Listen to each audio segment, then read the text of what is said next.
السلام علیکم پیارے پیارے بچوں. تو بچوں کیسے ہیں آپ سب؟ یہ قصہ ہے حضرت ابراہیم کا. حضرت ابراہیم علیہ السلام اور بت پرستی.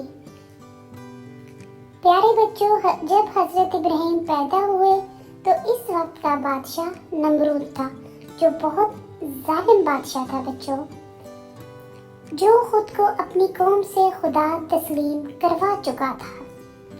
حضرت ابراہیم کے والد کا پیشہ بت سازی تھا.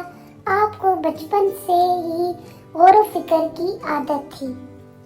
وہ اپنے والد کو دیکھتے تھے جو اپنے ہاتھوں سے بت بنا کر ان کی عبادت کرتے تھے.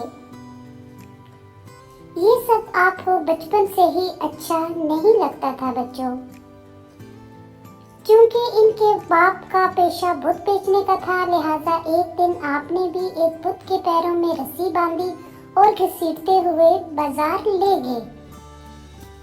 وہاں جا کر آوازیں لگانے لگے کہ لے لو ان بے جان بتوں کو لے لو، جو تم کو نہ کوئی فائدہ اور نہ ہی کوئی نقصان سے بچا سکتے ہیں. پیارے بچوں، حضرت ابراہیم ایک بہت نیک بچے تھے. اس طرح بچپن ہی میں آپ نے پیدائشی پیغمبر ہونے کا ثبوت پیش کر دیا. کفار کے دل میں حضرت ابراہیم کی نفرت بڑھتی گئی اور آپ نے بت پرست قوم کو بت پرستی کی خرابیوں سے آگاہ کرتے ہوئے حق کی تبلیغ جاری رکھی. پیارے بچوں، اللہ تعالیٰ نے بچپن سے ہی حضرت ابراہیم کے دل میں بتوں سے نفرت پیدا کر دی تھی.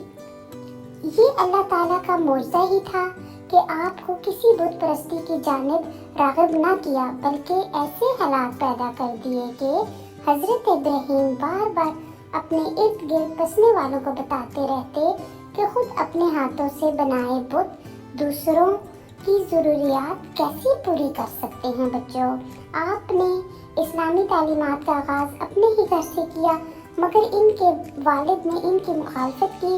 پھر پوری مشرک قوم بھی آپ کے خلاف ہو گئی، لیکن یہ کام اللہ تعالیٰ کی طرف سے تھا.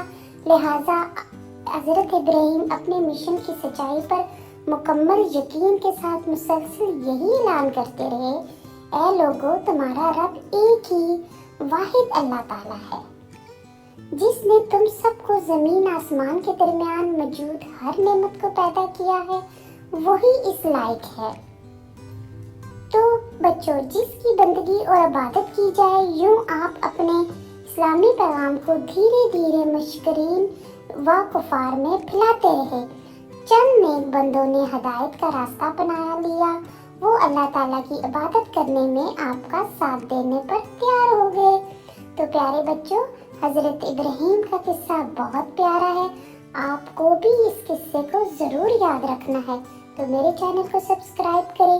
پیارے بچوں، اللہ حافظ.